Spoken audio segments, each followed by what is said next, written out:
탐욕을 끊고 수행하라.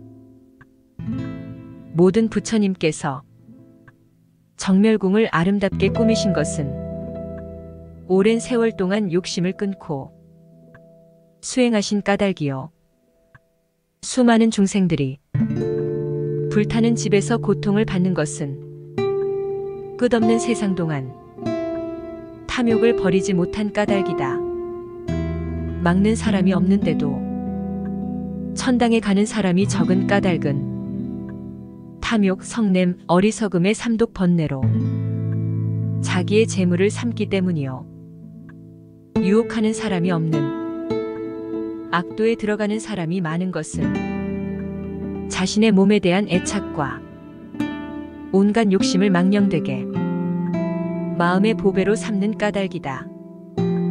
어느 누가 고요한 산에 들어가 진리의 도를 닦으려 하지 않으리오마는 실행하지 못하는 것은 세상의 달콤한 일들에 대한 애욕의 얽매인 탓이다.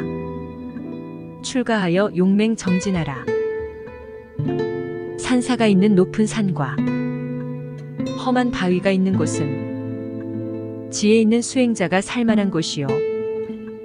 푸른 소나무가 우거진 깊은 골짜기 또한 수행하는 사람이 머무를 만한 곳이다. 배고프면 나무 열매를 먹어 줄인 창자를 위로하고 목이 마르면 흐르는 물을 마셔 그 갈증을 식힌다. 좋은 음식을 먹고 애지중지 보살피더라도 이 몸은 반드시 무너질 것이며 비단옷을 입어 보호하더라도 이 목숨은 반드시 마칠 때가 있는 것이다. 메아리 울리는 바위굴을 연불당으로 삼고 슬피 우는 새소리를 마음의 벗으로 삼아라. 추운 법당에서 절할 때 무릎이 얼음장과 같이 차가워도 불을 생각하는 마음이 없어야 하며 굶주린 창자가 끊어지는 듯 하여도 먹을 것을 찾지 말아야 한다. 잠깐이면 100년이 지나는데 어찌 배우지 아니하며 인생이 얼마나 되길래 수행하지 않고 게으르며 졸기만 할 것인가. 참된 수행자가 되라. 마음속의 애욕을 모두 여인 수행자를 사문이라 하고 세상 일을 그리워하지 않는 것을 출가라 한다.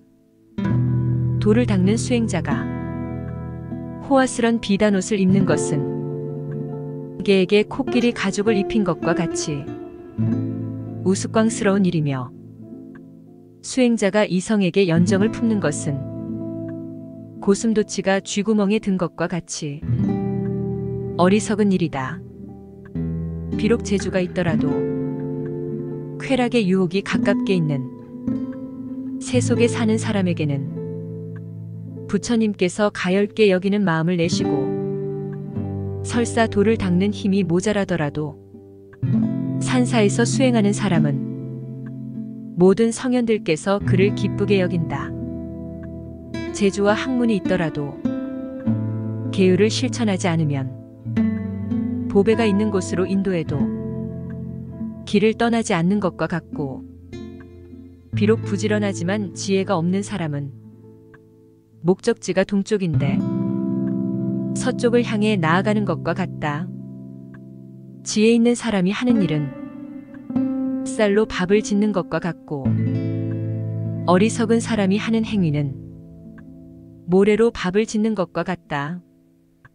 사람들은 밥을 먹어 그 배고픈 창자를 위로할 줄 알면서도 진리의 불법을 배워서 어리석은 마음을 고칠 줄은 모르네. 계행과 지혜를 갖추는 것은 굴러가는 수레의 두 바퀴와 같고 자기도 이롭게 하고 남도 이롭게 하는 것은 날아가는 새의 두 날개와 같다.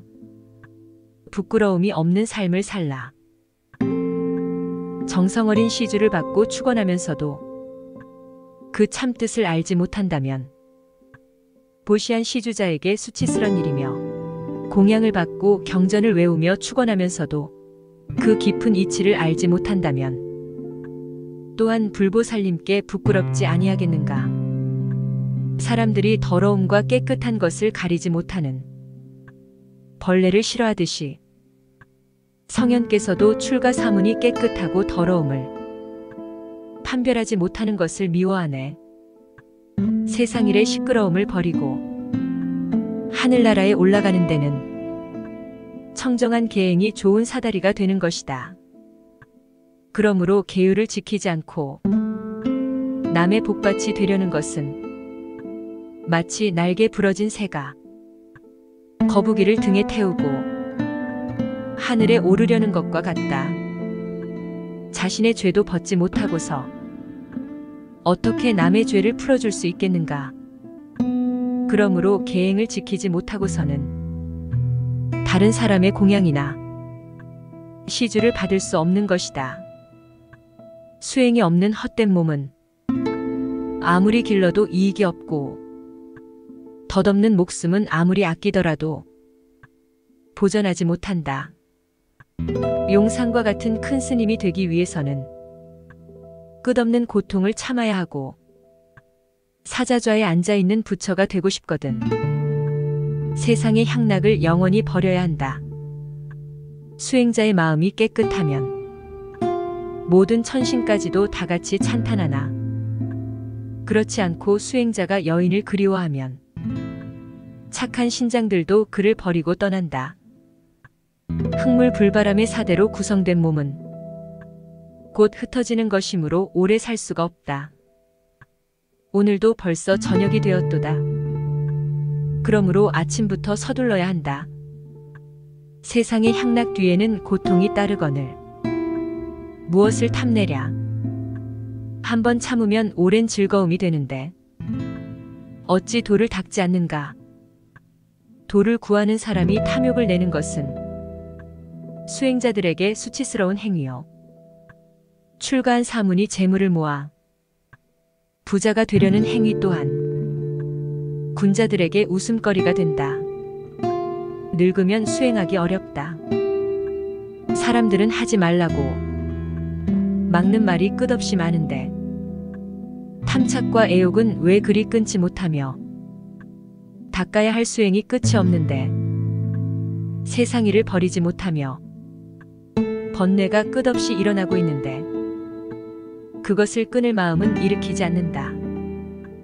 오늘이란 하루는 끝이 없건만 오늘 한 번만 행한다는 생각에 악한 죄는 많아지고 내일하고 미루는 내일이 끝이 없지만 착한 일은 날마다 줄어들며 금년이란 한 해가 다함이 없거늘 한없이 번뇌는 계속되고 내년하고 미루는 내년이 끝이 없거늘 깨달음의 세계로 나아가지 못하는구나. 시간이 흘러 어느덧 하루가 지나가고 하루하루가 흘러서 어느덧 한 달이 되며 한 달이 지나서 어느덧 한 해가 되고 한 해 한 해가 바뀌어서 잠깐 사이에 죽음의 문턱에 이르게 되는 것이다. 망가진 수레는 굴러갈 수 없듯이 사람도 늙으면 수행할 수 없으니 누우면 게으름만 생기고 앉아 있어도 어지러운 생각만 일어난다. 몇 생애를 닦지 않고 낮과 밤을 헛되이 세월만 보냈는데 또 헛된 몸을 얼마나 살리려고 이 한 생을 닦지 않겠는가. 이 몸은 반드시 마칠 날이 있는 것인데 죽어서 다시 받는 몸은 어떻게 할 것인가. 어찌 급하고 또 급하지 않는가.